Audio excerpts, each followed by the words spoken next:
хүн гэдэг бол бичний өвөр биш юм аа. Хүний амьдрал гэдэг бол бурханаас ирсэн юм. Миний хувьд бол байж болох байхаа. Тэгээд зарим хүмүүстэй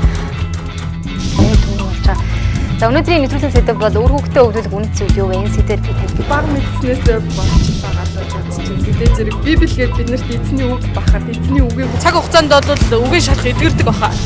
Цаг хугацаанд идэгдэг үстэй. Юм цаг хугацаанд бүгдийг Ийм 7-7 нэвтрүүлэг үргэлжлэн үзэгч танд хүрч байна.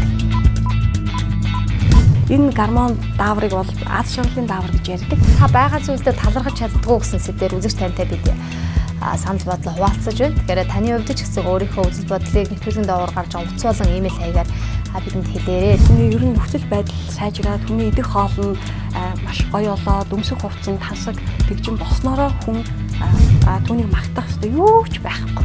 Тэр өстө ямар ч юм өчнөө жил намайг зовоосон энэ цаасан дээр чи ингээд уцаа тавихгүй юу? Айгу харамсалтай тий.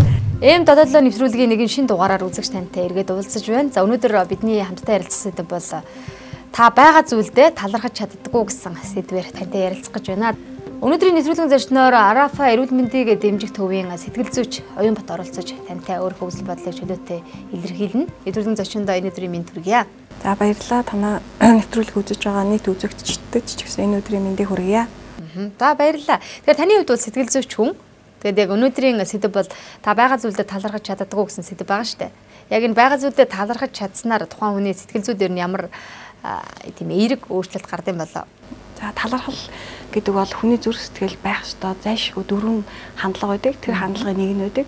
Ер нь хүнд тэр зайлшгүй дөрвөн хандлага гэдэг бол юу гэвэл нэг нь хүндэтгэх сэтгэлтэй байх, хоёрдугаарх нь талархах сэтгэлтэй байх, гуравдугаарх нь хүнд үйлчилж туслах сэтгэлтэй байх, дөрөвдүгээрх нь төлөв түшин сэтгэлтэй байх гэдэг. Энэ бол хүнд нөгөө нэг зайлшгүй байж аж тэр хүн гэдэг одоо хүн чанараа авч явж байгаа энэ хандлага байхгүй. Тэгэхээр энэ талархах сэтгэл гэдэг бол өөрт нь хаач тус үзүүлсэн хүмүүсийг дурсан санаж тэр хүмүүст үгээрээ хэл яриагаараа бас үйлдэлээрээ энэ сэтгэлээ илэрхийлж байгаа энэ зүйлийг талархах сэтгэл гэдэг.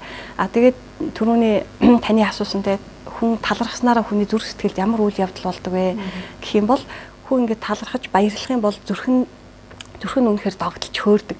Тэгээд энэ зүрхнээс гарсан энэ догтлол бидний тархинд очдог. Тэгээд тархинаас эндорфин гэдэг даавар ялгардаг. Энэ гормон дааврыг бол аз жаргалын даавар гэж ярьдаг. Энэ даавар нь ингээд ялгараад бидний мэдээ цуснд очино. Тэгээд цуснд очихоор нөгөө цусны улаан бөөм, цагаан бөөм гэдэг хоёр бөөм байгаа шүү дээ. Улаан бөөм нь болохоор хүчил төрөгчийг гаднаас аваад бидний зүрхэнд тархинд дамжуулдаг бол цагаан бөөм нь бидний биед орсон вируст тэмцэж байдаг. Биднийг одоо хамгаалж байдаг цагдаа тийм эс байхгүй юу. Тэгээд тэр цагаан эсийн ялангуяа T-эс гэж T-лимф гэдэг эс байгаа.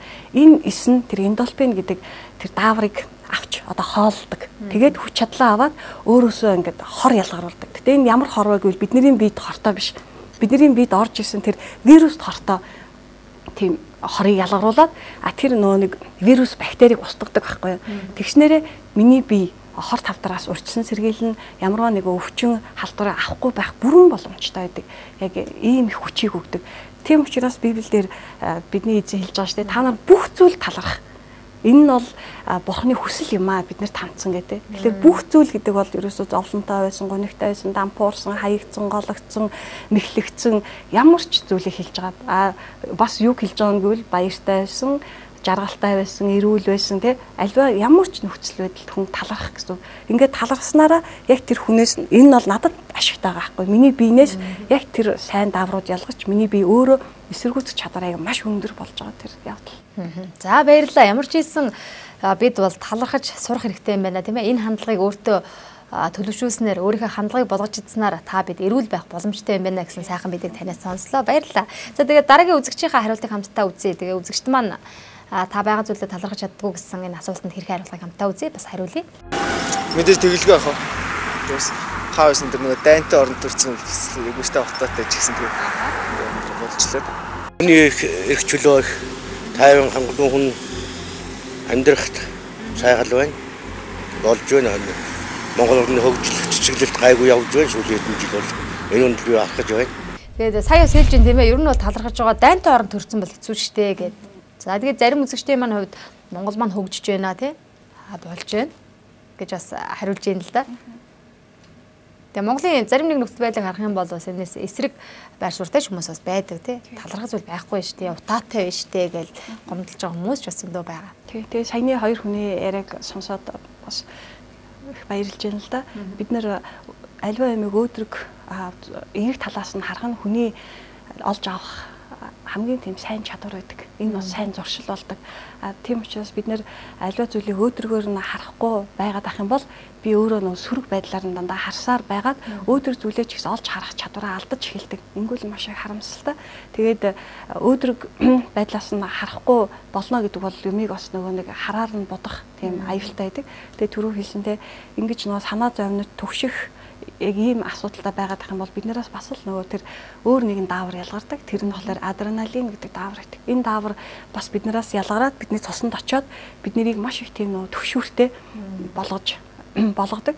Тэгэд энэ даавар хүний биед орохоор бид нэр тийм айцыг мэдэрдэг, аюу төвшүүртэй болдог, өөрөө ирэхгүй маш санаа зовнилтой болдог. Тэгээ энэ даавар их ялгараад ах юм бол хүн маш тийм стресст ордог. За баярлалаа. За дараагийн үзэгчийн хариултыг хамтдаа үзье. Өнөөдрийн тантай ярилцж байгаа сэдв бол та байгаа зүйлдээ талархаж чаддаггүй гэсэн сэдвээр тантай ярилцаж байгаа. Нэвтрүүлгийн зочноор Арафа эрүүл мэндийн дэмжих төвийн сэтгэл зүйч Оюнбат оролцож тантай ярилцж байгаамаа. Тэгэхээр бидний хувьд байгаа зүйлдээ талархаж чадахгүй бол заримдаа байгаа өөдрөг зүйлээ ч гэсэн харж чадгаа болчдгоо гэж манай сэтгэл зүйч бас хэлсэн. Тийм учраас нэвтрүүлэг явуулж явах хугацаанд ч гэсэн танд байгаа сайн сайхан зүйл юу байна вэ? Таны эргэн тойронд болж бүтэж байгаа сайхан зүйл юу байна? Та бас бодоорой. Тэр зүйлээ төлөө бас талархаарай. Сэтгэл хангалуун байдгүй. Яагаад? Яа л одоо нэг гацидах юм их гад шүү дээ. Амьдрал их ядууч юм. Тэгэл. Нэг тийм хүн нэг сэтгэл хангасан юм гэж байхгүй л байгаа шүү дээ. Яг өөрийнхөө тухайд гэр орныхоо тоогоод бол яг одоо болгоол ажил хийгээд болгоол яваад байгаа. Ер нь улс орны амьдрал нийгмийн байдал хараад үзэх юм бол нэг тийм сайн сайхан гилаасан байхгүй л байгаа шүү дээ. Энэ бол манай үзэгчтэй маань бас олонх нь хариулдаг тийм ээ. Тэг ингээд гараад ирэхээр заримдаа ч бас бухимдмаар л байдаг шүү дээ. Утаагаар амьсгалж байна. 10 жилийн дараа энэ маань юу болох вэ? Бидний өмнө шиг яах вэ гэж ингээд яригдаж байна тийм ээ. Тийм бол бас хэн бүхэн тулгараад байгаа ерөнхий санаа зовох зүйл мөн. Одоо нөхцөл байдал нэгэнт ийм байгааг хүлээн зөвшөөрөөд эндээ харин хүлэгдэж энэгээрээ удирдуулж амьдарч харин болохгүй. Нэгэнт ийм байгаа гэхдээ энэ дунд би яаж одоо өөрийгөө авч гарах вэ гэдгийг л хүн бас бодох хэрэгтэй. Тэгээд аливаа нөхцөл байдал өөрчлөгдөл бас нэлээд цаг хугацаа өнгөрнө шүү дээ. Энэ хооронд харин би хохироод энд ингээд энэ санаа зовнил төр өөрийгөө удирдуулад тэгээд эндээ ингээд шаналал эндээ ингээд хүлэгдээд явбал би өөрөө л хохирно шүү дээ. Тийм учраас хичнээн нөхцөл байдал ийм байгааг мэдчихээн. Тэгвэл би энийг яаж тэгвэл одоо сайжиртал нь даван туулж болох вэ гэдэг өнцгөөс нь бас хараад явбал илүүсэ. Тэгэд альва хүний ерөн нөхцөл байдал сайжраад хүний идэх хоол нь маш гоё болоод өмсөх хувцас тансаг тэгжин болсноороо хүн их сайжирч хүн өөрчлөгдөх хүн байна л да. Хүн яхаараа өөрчлөгдөв гэх юм бол хүн ухаарахаараа хүний үзэл бодол өөрчлөгдөхөөр хичнээн гадна зүйл өөрчлөгдсөн ч гэсэн хүн аз жаргалтай амьдарч чаддгүй. Тэгэхээр хүн дотоод сэтгэлийнхаа хүчээр гадаад байдлаа даван туулж амьдардаг. Өөрөөр хэлбэл амьдрах хүсэлтэй, амьдрал талархсан нэг зүгч гэсэн зүйлд амьдрал талархсан зоригтой, тэмүүлэлтэй, өөдрөг итгэлтэй сэтгэл хүнийг цааш нь аз жаргалтай болгож яадаг. Тэгээд түрүүнийг жишээ нэг хэлмээр байсан л да. Өчүүхэн нэг зүйлд талархах нэг эхнэр нөхөр хоёр байсан. Тэгээд нөхөр нь бол маш их архичин тийм эрэгтэй байсан. Эмэгтэй нь болохоор маш олон жил тэр хүнтэйгээ амьдраад тэг энэ ерөөсөө найдвар алгаа ямар хэцүү юм бэ тэрийг ерөөсөө хайж явъя гэсэн бодолтой байсан. Тэгээд цуглааныхаа пастортай уулзаад ярилцаад зөвлөгөө аваад тэг пастор нь тэгсэн танаа нөхөрт нэг сайн тал байна уу? Чи түүнийг магтах ямар нэгэн зүйл хэлээч гэсэн чинь түүнд талархах түүнийг магтах хэрэгтэй юу ч байхгүй.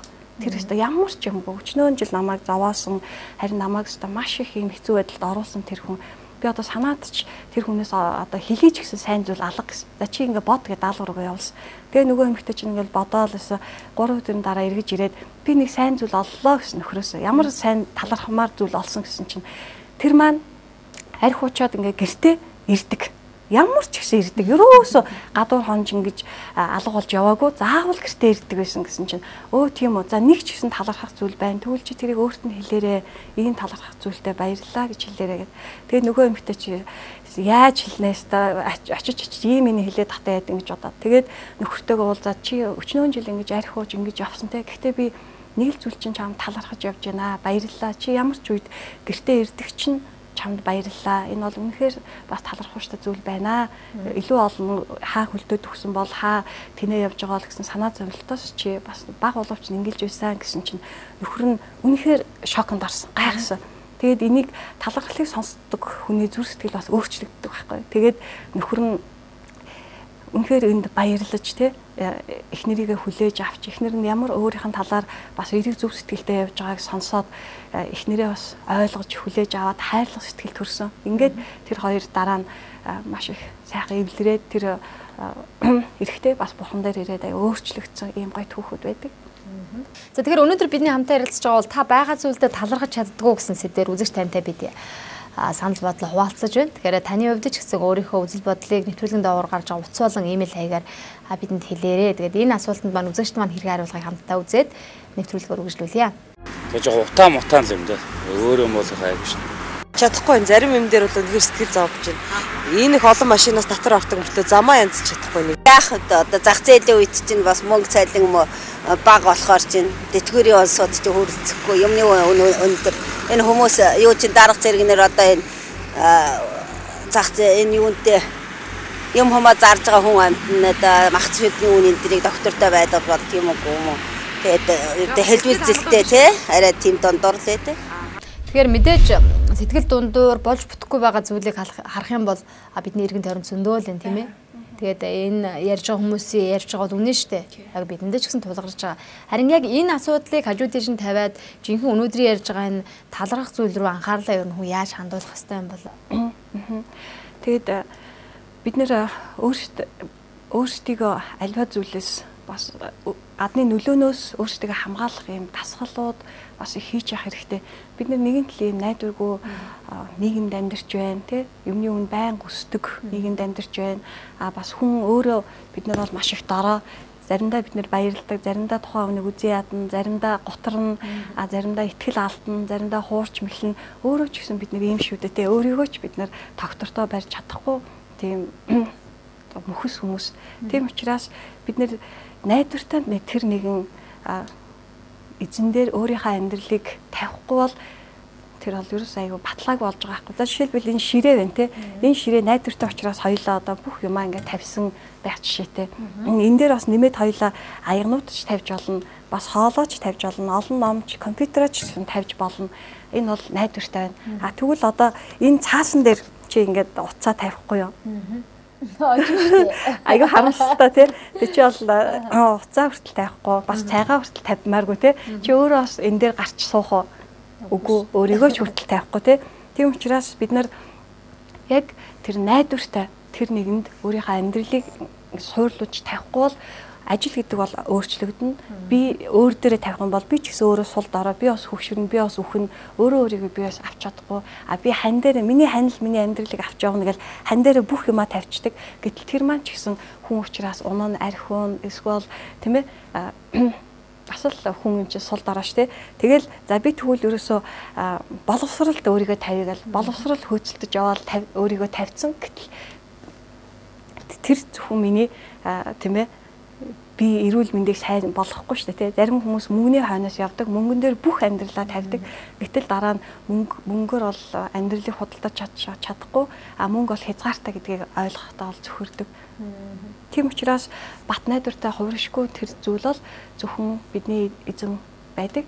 Тэгээ тэр хэлсэн ба би бол зам үнэн амь хэрвээ чи над дээр ирэх юм бол би чамд энэ дэлхийн өгч чадахгүй амар тайвныг өгөх болно гэж хэлсэн байдаг. Тэгэхээр бид нэр амар тайван байснараа бид нар бас талархах тэр зүйл биднээс өөрөө ирэхгүй гардаг. Талархах зүйл гарснараа бид нэр сэтгэл хангалуун байж чаддаг. Сэтгэл хангалуун байж чадсанараа хүн баяр хөөртэй байж чаддаг. Баяр хөөртэй байснараа хүн урамтай байгаад тэгээд хүмүүс тусалж чаддаг. Тэгээ хүмүүс тусалж чадсанараа бас бусдыг баярлуулж тэгээд бүгдээрээ нөгөө нэг эргэн тойрондоо баяр хөөртэй тийм хайрыг мэдэрч амьдрах бололцоотой байдаг. Хичээл юу нэг тийм сэтгэл хангалуун байдгүй. Тэгээ зарим ингээ гадуур мадуурж хутаа ихтэйдэг болохоор сэтгэл хангалуун хичээлийн хувьд ч гэсэн одоо байгаа орчин заримдаа юм таалагддаг шүү дээ. Тийм тэгэхээр заримдаа миний хувьд ч гэсэн ийм зүйлтэй тулгардаг л да тийм ээ. Уг нь бол ажил дээрээ ч юм уу гэртээ сайхан байна. Тэгээ гараад олон нийтийн унаагаар үйлчлүүлэхдээ ч юм уу эсвэл зам хөндлөн гарахтаа ч юм уу бухимдал орж ирдэг тий. Тэгээ тэр бухимдлаа заримдаа гэртээ аваад ороод ирдэг. Тэгээ саяын охин бас хэлжлээ л да. Хичээл дээр ч юм уу заримдаа ингээ таалагдахгүй зүйл гардаг штэ гэд. Тэгээ таалагдахгүй мэдрэмжээрсээ болоод бид нар заримдаа эргэн тойрныхоо ойрхон хүмүүсийг бас гомдооч гээд байдаг тий. Тэр хандлагаараа ингээд хандах гээд ийм үзэлийг бид нар бас гаргадаг шүү дээ. Ийм алдаанд бас ордог.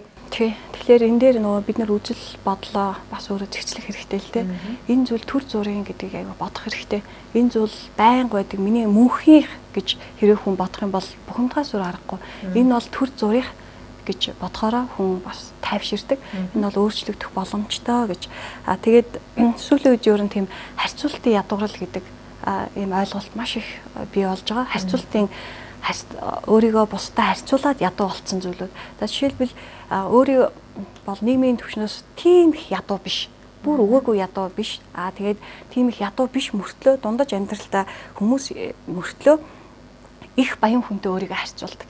Тэгээ их баян хүнтэй өөрийгөө ингээ харьцуулаад бодоод биш та ядуу юм аа. Тийм ч юм дотоо, ийм ч юм дотоо тэр байгаа байдал нь хараач гэл. За эсвэл интернетээр ч юм уу энэ тийм зурагтаар ингээд маш гоё анги танхим тийм улс орон харчаад за манай орон ямар байна, манай анги ямар байна, манай гэр ямар байна, миний өнгөрч байгаа хувцас ямар байна. Гэл ингээл тэгээд нөгөө нэг харьцуулахаар хүн ингээд нөгөө аливаа зүйлийг ингээд жишгээрээ сэтгэлээр ундаг байхгүй юу. Тийм учраас юм харьцуултын ядуурл гэдэг ийм хүлээсэнд аюул олон хүмүүс орж ийн. Тэгээд ингээд их баян хүнтэй ийм дундаж одоо юм бүр юм доогуур биш ийм дундаж байгаа мөртлөө харьцуулчаад тэгээд би өөртөө ийм ядуу юм байна гэж ойлгоод ингээд нөгөө нэг сэтгэлээр унаа цөхрөөд ядуу болчоод явж байгаа хүмүүс бас айгүйх байна. Тэгэхээр ер нь та бид тэр өнөөдөр ярьж байгаа сэдв бол байгаа зүйлдээ та талархаж чаддаггүй гэж байгаа шин. Хэрвээ байгаа зүйлийнхээ сайныг олж хараад талархаж чаддаг хүн бол бас магадгүй энэ таны сая хэлсэн харьцуултын ядууралд бас орохгүй боломжтой тий. Тэгээ өөрийгөө хамгаалах бас боломж болдож байна шүү дээ. Тэгэхээр л нөгөө яриад байгаа та талархаж сураарэ, байгаа зүйлийнхээ сайн сайныг олж хараарэ гэдгийн гол учир нь лэнд явж байгаа шиг байна тий. Тэгээ бас байгаа зүйлдээ талархах дээр бас нэг өвөөгийн жишээг ярмаар санагдчихлаа. Нэг өвгөн хөөрхөн амт хагас килограмм мах аваад ингээ явж исэн. Тэгээ ингээ явж исэн чинь нөгөө бүдрээд унчихгүй юу. Бүдэрч унсан чинь мах нь өнгөрөөд тэгсэн чинь нэг гудамжны нохоо ирээд махын шүрч аваад яваад гэт. Тэгэхээр нөгөө өвгөн хувцаа гөвж босч ирснээ эзэн минь ээ хичнээн махаа алдсан ч гэсэн одоо хүртэл хоол идэх дуршил маань хിവэрэ байгаад баярлаа гэд ингээ талархаад явсан байгаа. Тэгээ бас нэг багшийн жишээ санаанд орчлоо. Тэр багш ингээд аливаа юмыг дандаа өөдрөгөөр нь харж талархаж явдаг байхгүй. Тэгэхээр хүмүүс энэ одоо дандаа ингэх юм ямар хэцүү юм бэ гэл.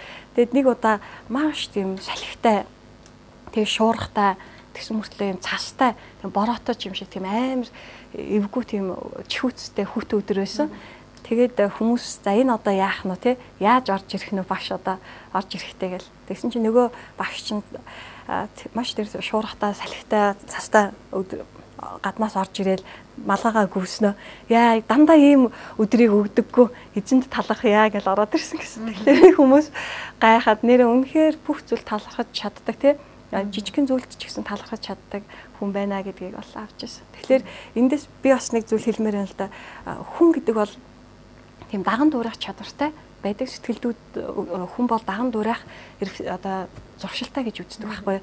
Тэгэхээр бид нэр ингээд альва хүнд баярлалаа, чам талархаж байна гэд ингээд хэлээд байдаг те. Яг тех тусам нөгөө хажууд байгаа хүмүүс маань үүнийг ингээд сурч идэг. Дандаа сонсч идэг, дандаа харж идэг, дандаа мэдсэн юм чинь хаа нэгэн газар хизээ нэгэн цагт өөрөө тэрийг аяндаа хийх болдог. Хүүхдүүд маань ч гэсэн тэр хүмүүс маань ч гэсэн. Тэгээ Монгол ардын нэг сайхан үг өгдөг те. Алтны дэрэгдэхгүй шалнаа гэд. Библиэлд ч гэсэн сайн найз, сайн хүн хүний өнгийг заснаа гэж те. Тэгэхээр энэ зүйлийг бусд нь бол сурдаг байхгүй. Тийм учраас талархаж байхдаа нэг маш сайн анзаарах зүйл байгаа. Айгу боломжтой байх. Энэ юу гэвэл одоо би ингээл хүмүүс талархаал танд баярлаа те уучлаарай гэл ингээл маш тийм хүнлэг сэтгэлээр ханддаг гэж болно те. Гэтэл чи эргүүлээд надад тэгж ханддаггүй байвал яах вэ? Тэгэхээр би ингээ хариу хараад байх юм бол би өөрөө аюу гомддог байхгүй. Тэгэхээр талархахдаа гол нь бид нэр хариу харж болохгүй. Хүмүүс аюу хариу хардаг байхгүй. Ингээл би чам сайн юм өглөө энэ ингээл юм өгөхөд баярлалаа гэдгүүл ахгүй юу. Тэгэл хүний ач сандгүй хизээч тэгэл ер нь тий баярлсан сэтгэлээ харуулдаг өөдгөө хүн шүүч гэдэг юм уу те юм өгөөд ч урамгүй зүгээр энэ төр гээл те тэгэхээр бид нэр инг хэрэггүй ингүүл би өөрөө хохирдог байхгүй юу ингээд тэгэхээр хариу харахгүйгээр талархаж сурах юм бол би өөрөө маш их баяртай улам цаашаа хөгжиж чаддаг хэрвээ хариу хараад ингээд чамайг талархахыг хүлээгээл ах юм бол миний тэр хийж байгаа зүйл хурдан зогсноо гэхээс ш хөгжихгүй. Тэгээд харин ч би хохирно. Яаж хохирж яана гэхэлэр би өөрөө гомдно. Тэгээд гомдсны дараа хүн яадаг вэ гэхэлэр энэ гомдлон цаашаага нөгөө нэг улам доошоогоо нөгөө сүрэг сэтгэл зүйн юунууд өөр сэтгэл зүйн мэдрэмж болоод хувирдаг. Аюулт байхгүй юу? Гомдсон бол бухимдна. Дараа нь энэ уур хилэн болж хувирна. Уур хилэнгээс үзий ядалт болж хувирна. Үзий ядалтаасаа хорсол болж хувирдаг байхгүй. Тэгээд тэр хүнийг сүйдээ бүр хорсож өшөөгөө авахтай үзэн ядах хүртлээ ийм болчихно. Тийм учраас зүгээр л талархлаа зөвхөн тэ эзэнд хандаж тэ бас талархлаа тэр хүнээс хариу харахгүйгээр хандаж бид нэр хийж сурах юм бол үнэхээр сайхан. Тэр хариу харахгүй туслана гэж сая хэлэхээр нэг зүйл бас бодогдож байна л да. Миний яг хөтлийн явуулж байгаа нэмтэл бодлоо нэвтрүүлэх дандаа хэрэгсч хүмүүс ордог. Манай үзэгчд маань мэдгүй байх тийм ээ. Тэгээд дандаа Библийн зарчим дээр тулгуурлан хариултаа өгдөг байгаа. Тэгээд орж ирсэн зочдын маань олонго нь хэлдэг. Христэд итгэгч хүмүүс бусдад хариу харлагыг тусалдаг юм аа. Бусдаас хариу харлагыг бусдыг хайрладаг юм аа гэж хэлдэг. Тэгээд магадгүй яг энэ талаар Библиэлд юу гэж хэлдэм бол энэ Библи судалж байгаа ертөнцийн хандаж залбирж байгаа хүмүүс бол мэдээж бас Библийнхаа дагуу л үйлддэг баг тийм ээ. Тэгэхээр яг энэ зүйл Библиэлд байдаг учраас энэ хүмүүс ингэж хэлдэм болов гэж зүгээр сайн надад бодогдлоо. Тий. Тэгэд дуулал номон дээр бас яг юм өгөөдгий. Зөвхөн эзнэл чимээгүй хүн хүлээ. Миний найдвар зөвхөн түүнээс ирдэг юм аа гэж. Бас болохоор харилцааны алтан дүрм гэж бас Библиэлд төдийгөө одоо бүх харилцаагаар маш их сурж байгаа, сургагдж байгаа хүмүүс энийг мэднэ алтан дүрмийг чи хүнээс тий хүн чамд яагаасаа юу хийгээсэ гэж хүснэ чи өөрөө тэгж хандаа гэж ийм үг байдаг. Тэгэхээр энэ хүн тийм ээ надад туслаасаа гэж хүсэж байгаа бол би өөрөө туслах. Энэ хүн надтай яриасаа гэж хүсэж байгаа бол би өөрөө ярих. Энэ хүн надаас уучлалт гуйгаасаа гэж далдуур боддог бол чи өөрөө эхлээд тий уучлалт хүсэх, алхам хийх гэх мэт энэ зүйлсүүдийг хүн өөрөө хийх. Дараа нь бас юу гэвэл эзэн өөрөө ингэж хэлсэн байдаг. Би бол нөхөн төлбөрийн бурхан. Би өөрөө чамд нөхөн төлөх болно. Хэрвээ чи хүмүүсээс тэр шагналаа тэр нөгөө нэг хүндлээ авчвал энэ шагналч ингээд дуусаа. Чи эндээ ингээ авцсан. Ари энэ хүнээс аваагүй бол сайн. Би чамд дараа нөхөж өгнө. Би чамд илүү том шагналыг өгөх болно гэж хэлдэг. Тийм учраас бид нэр заавал би чамаас ингээд тухайн үедээ хүндлээ авах гад байвал би тэгэл ингээд дуусчих байхгүй чамаас хүндлээ авал миний шагнал байхгүй болоо. Тэгвэл нөхөн төлбөрийн бурхнаас авсан, эзнээс авсан илүү дээр байдаг. За баярлалаа. За өнөөдөр хамтдаа ярилцж байгаа сэдв бол та байгаа зүйлдээ талархаж чаддаггүй гэсэн сэдвээр M77 нэвтрүүлэг тантай ярилцж байна. За энэ асуултанд үзэгч тэр хариулахыг хамтдаа үзээд нэвтрүүлгээ үргэлжлүүлье. Тэр засагтаа эхний үед ажил хийж байсан одоогоор тэдгээр тань хараа болоогүй гэсэн чинь тэгээд эдийн янзын халамжийн мөнгөсөн болоод одоо 50,000 аваа явж идэв. Тэгээ ханууд хөдөөний хүн энд оюутан өгöd харж байдаг. Тэгээд одоо хангалунгүйгээд яхаа амьдрал юмээс авчмнэ. Тийм ээ хүмүүс хөдөлж өвчнгөл байл тэгээд одоо бүх юм сайхан хангалуун байна гэж хэлж байна. Тэгэхээр сая үзэгчийн маань хэлж байна бас хүний хөгжлийн мөнгө аваад төр засгаас тэтгэмж аваад ер нь сэтгэл хангалуун байна. Тэгээ ер нь бол өвчнгөө байвал энэ бол том жаргал шүү дээ гэх тийм ээ. Тэгээд сүүлийн үед монголчуудын маань хувьд бас хэлж байгаа л да мэдээж төр засгаас маань бидэнд мөнгө өгч जैन тийм ээ. Тэгээд энэ мөнгө маань шал дэмий гаргаад байна. Энийг өөр зүйл болгож гомдлож байгаа. Тэгээд гомдлож байгаа ч гэсэн бидэнд ирж байгаа учраас энэ боломжийг бид нараас ашиглах хэрэгтэй юм шиг байгаа тийм ээ. Авж байгаа нь том боломж юм а гэдэг ерөнхийлөгч маань ч гэсэн хэлж ийсэн. Тэгээд энэ зүйлээ санаанд орчлоо л да сая. Тий. Тэгээд бид нар бас түрүү хэлсэнтэй юу байна? Хүн байгаагаараа баян байдгаа гэж. Тэгээд байгаа зүйлээрээ хүн бас хөгждөг. Аливаа хүн ч гэсэн ингээд хөгжөхдөө за би одоо юу хийх вэ? Яаж одоо ямар бизнес эрхлэх вэ ч гэдэг юм уу. Ингэж боддоо огт байхгүй зүйлийг өөртөө бий болгоно гэдэг бол бас аюу хэцүү байдаг. Тийм учраас би надад юу байна? Яг тэр байгаа зүйл дээр хүн дөрөөлөд явхаараа илүү их нөгөө нэг сайн хөгжиж, илүү яг өөрөмсөг байж чаддаг. Тэгээ яг үнчлэн саяны өвөө хэлж штэ одоо байгаа зүйлдээ бид нар ингээд сэтгэл хангалуун байж явхан дээр юм аа гэдэг. Тэгээд Гичитам гэдэг нэг номон дээр нэг ийм зүйл байдаг. Бид нэр бүтлгүүтх үедээ сэтгэлээр уналгүйгээр надаас ядуу хүн байгаа, надаас хэцүү хүн байгаа гэж ингээд хүн бодох юм бол тайвширч гомцсон сэтгэл маань ингээд тайлэгддэг. Харин ингээд залхууралд автаад бид нэр бүр ингээд нэг яцсан үе байдаг штэ. Нэг хөдөлмөөргөө, нэг өнхайгүй болцсон, урам зориггүй ийм болцсон үедээ надаас илүү хөдөлмөрлж яваа, айгу чадaltaй, чадвартай ахиж яваа хүмүүс байна гэж ингэж бод тэр хүмүүсийг үз хар танилж судал. Тэгэх юм бол чи чармаан зүтгэх хүсэл эрмэлзэл чамд ориглон гарах болно гэж. Тэгэхээр бид нэр ингээд хүн ингээд цөхрөөд тэгээд уналтанд ороод ингээд бүтлгүүцсэн үедээ хүмүүсийг ингээ хардаг, энэ нийгмийг хардаг. Тэгэхээр ингээд бүх хүмүүс ингээ инээгээл, бүх хүмүүс жаргалтай байгаал айгүй олон бүх хүмүүс баян юм шиг харагддаг байхгүй юу. Тэгэл ингээ цөхөрчдөг. Тэгээд энэ бол дэлхийг буруу харж байгаа тэр буруу үзэл хараа. Тийм учраас бүгдээрээ л асуудалтай хүн болгон өөрийн гэсэн тохирох зовлонтой л гэдгийг бүгдээрээ ойлгох хэрэгтэй. За баярлалаа. За өнөөдрийн сэдэв бол та байгаа зүйлдээ талархаж чаддаггүй гэсэн сэдэв байна. Тэгээ нэвтрүүлгийн төгсгөлд зочин маань энэ сэдвээ дүгнэдэг. Тэгээ таны дүгнэлтийг хамтдаа үзье. За би тэгээд нэг солонгосын зохиолчийн номноос жижиг шүлгийг үзэгчтэй авчирлаа. Тэгээд хичнээн эдийн засгийн байдал, мөнгө төгрөг биднэрт хэрэгтэй, энэ сайжрах ёстой ч гэсэн эдгээр нөхцөл байдал бол хязгаартай байдаг, мөнгөний хүч бол хязгаартай байдаг гэдэг талаар нэг юм жижиг шүлэг байсан. Мөнгөөр зөөлөн ор худалдаж авч болгоч, гүн нойрыг худалдан авч чадахгүй, олон гой ном худалдан авч болгоч, ухаарал буюу мэдлэгийг худалдан авч чадахгүй, амттай хоолыг авч чадахч, хоолны дуршлыг худалдан авах боломжгүй, эм худалдан авч болгоч, эрүүл мэндийг худалдан авч чадахгүй, хүүхдүүдээ сайн сургуульд явуулж болгоч, сайн хүн болгож чадахгүй, сайн эмнэлэгт үзүүлж болгоч, амь насыг худалдан авч чадахгүй. Тэгэхээр яг байгаа зүйлдээ бид талархах хэрэгтэй байна, тийм ээ? Талархснаар бидний зүрх сэтгэлд маань, бие махбодод маань маш сайн зүйл бий болдог гэж манай сэтгэл зүйч маань хэлсэн. Тэгээд үзэгч таны хувьд ч гэсэн өөртөө байгаа сайн зүйлийг олж хараарай. Тэгэх юм бол та бид бас эрүүл саруул, амар тайван, баяр хөөртэй амьдрах боломжтой юм байна.